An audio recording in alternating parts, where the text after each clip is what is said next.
टांगा जाता है? दुकान के बाहर, घर के बाहर नींबू मिर्ची क्यों टांगते हैं?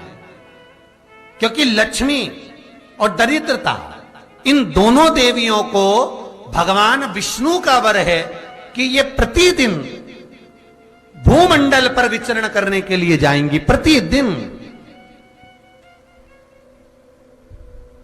रोज प्रतिदिन लक्ष्मी और दरिद्रता दोनों भ्रमण के लिए निकलेंगे। और जिसके घर में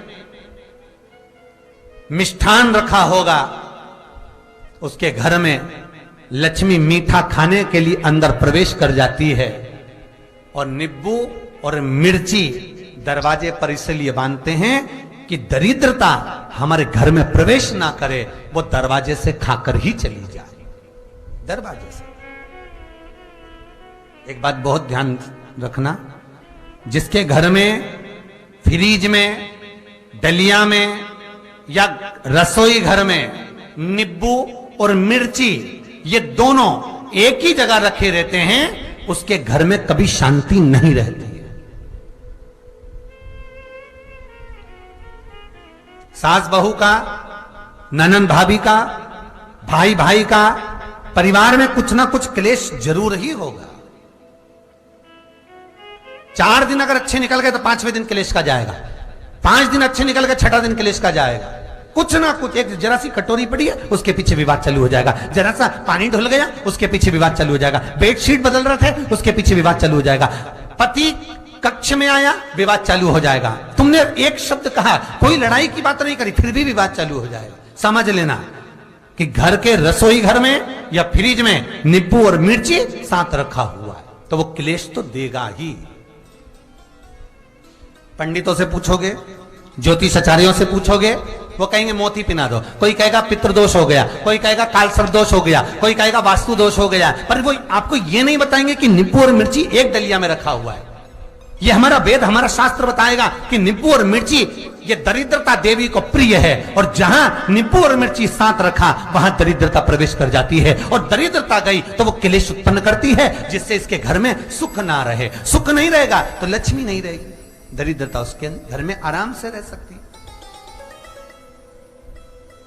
अब बहुएं कहीं किसी से पूछ रही, सास किसी से पूछ रही, हमारे घर में शांति नहीं, हमारी बहू बहुत अच्छी थी पहले, बहुत क्लेश करती है, हमारी सास बहुत अच्छी थी, बहुत क्लेश करती है, घर में विवाद इतना ज्यादा होता है। गुरुजी, जरा सी बात के पीछे विवाद होगा इतना बड़ा फैल जाएगा, पति पत्नी में जरा सी बात होगी इतना बड़ा फैलाना हो जाएगा, बच्चों को थोड़ा सा समझाओ इतना बड़ा फैलाना हो जाएगा। कारण क्या है? उसका कारण है तुम्हारे घर में जरूर एक डलिया के अंदर नींबू और मिर्ची या फ्रिज के एक बॉक्स के अंदर नींबू और मिर्ची रखा हुआ है, उसका क्लेश तुम्हारे यार रहेगा ही, सदा रहेगा। इसलिए महाराज नींबू मिर्ची दरवाजे पर टांगा जाता है, बाहर संग नहीं, बाहर जाए। एक बात बहुत सुंदर है, जैसे दूध और दही दोनों एक ही झोले में, एक ही बैग में, एक कैरी बैग के अंदर दूध और दही अलग अलग पॉलिथीन में बंधे हुए हैं, अलग अलग डोलची में, अलग अलग डब्बे में रखे हुए हैं। एक व्यक्ति एक ही बैग के अंदर दूध और दही ये दोनों चीज अगर लेकर घर के अंदर आता है तो उसके घर में संपदा की तो कमी आती ही है, उसके घर में संपदा टिकती नहीं है। घर में अगर लाख रुपए रखे हैं तो 3 दिन या 4 दिन के अंदर वो पैसा वापस जाना है। दही और दूध अगर एक ही साथ आया है, एक ही व्यक्ति एक ही झोले में, एक ही बैग में, एक ही कैरी बैग में अगर लेकर आया, उसी तरह नींबू और मिर्ची का भी क्रम है महाराज। कई कई सब्जी वाले उसको एक साथ बांध देते, नहीं नहीं, नींबू भले अलग बैग में डाल लो, पन्नी में अलग बांधकर या झोले में अलग बांधकर मिर्ची रख लो, वो चल जाएगा। पर मेरे को मालूम है दरिद्रता कि तेरे को खट्टा और तीखा पसंद है, इसीलिए महाराज हमारे हिंदू धर्म में बेटी की विदाई में 4 चीजें नहीं दी जाती। बेटी की विदाई में 4 चीजें नहीं देते। पहली झाड़ू, दूसरी सुई, तीसरी चलनी, और चौथा आचार की बरनी। ये बेटी के कन्यादान में, बेटी की विदाई में नहीं देते। बड़ी दे दो, पापड़ दे दो, ये चल जाएगा, पर बेटी की विदाई में, बेटी के कन्यादान में ना तो झाड़ू जाएगी, ना सुई जाती है, ना चलनी जाती है, ना अचार की बरनी जाती है।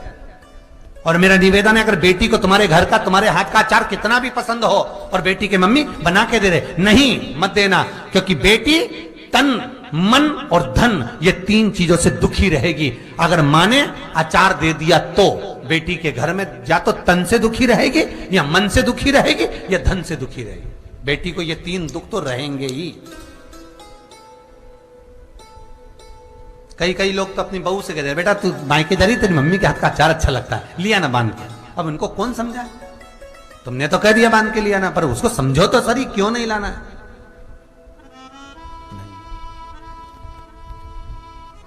महाराज,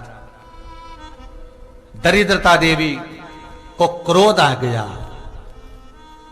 लक्ष्मी जी के साथ नारायण जाने लगे तो लक्ष्मी जी बोली, रुको प्रभु, मेरी बहन पीपल के पेड़ के नीचे बैठी है, आप कृपा करो। भगवान विष्णु ने कहा, सुनो लक्ष्मी, लक्ष्मी और नारायण इस पीपल के वृक्ष के नीचे आकर दरिद्रता देवी से मिले हैं। 7 दिन तक, पूरे सप्ताह पीपल के वृक्ष के नीचे लक्ष्मी और नारायण का वासा होगा। जो पीपल के वृक्ष के नीचे आकर दीप जलाएगा, पूजन करेगा, पाठ करेगा, उसको संपदा की प्राप्ति होगी। इतने में दरिद्रता देवी खड़ी हो गई और दरिद्रता ने कहा, वाह नारायण वाह, क्या बात है आपकी, पीपल के वृक्ष के नीचे तुम मिलने के लिए आए, मैं तो पहले से बैठी थी। 7 दिन तुमने अपने कर लिए, इसमें 1 दिन मेरा होगा। भगवान ने कहा, कौन सा? तब दरिद्रता देवी कहती है, रविवार का दिन पीपल के वृक्ष के नीचे ये दरिद्रता देवी विराजमान रहेगी। अगर रविवार के दिन कोई पीपल के वृक्ष के नीचे आएगा तो उसके साथ दरिद्रता देवी उसके घर में प्रवेश करेगी। इसलिए शास्त्र रीति में भगवान विष्णु ने उसी समय पलटवार करते हुए कह दिया, अरे ओ दरिद्रता सुन, पीपल के वृक्ष के नीचे अगर कोई रविवार को आया और कोई पूजन की सामग्री लेकर आया, हाथ में कुछ ना कुछ उसके हुआ, खाली हाथ आया, तो तू उसके घर में प्रवेश करेगी, और अगर भरा हुआ हाथ रहा तो तू उसके यहां प्रवेश नहीं कर सकती। ठीक है प्रभु, वचन दे दिया भगवान ने। इतने में दरिद्रता देवी भगवान विष्णु से बोली, प्रभु, सारे देवताओं के पीछे अधर्म बैठा हुआ है,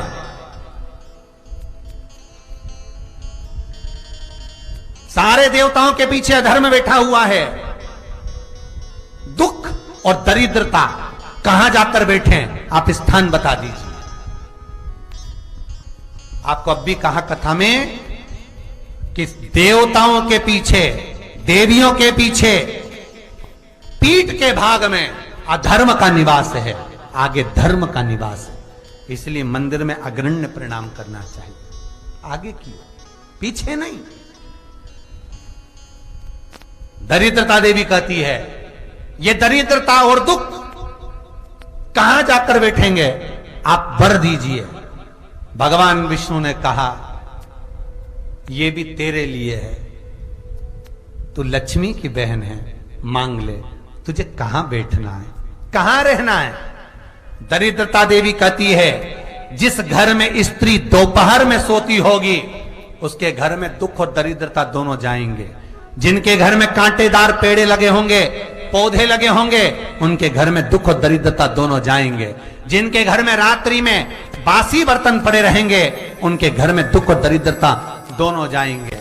भगवान विष्णु बोले, ठीक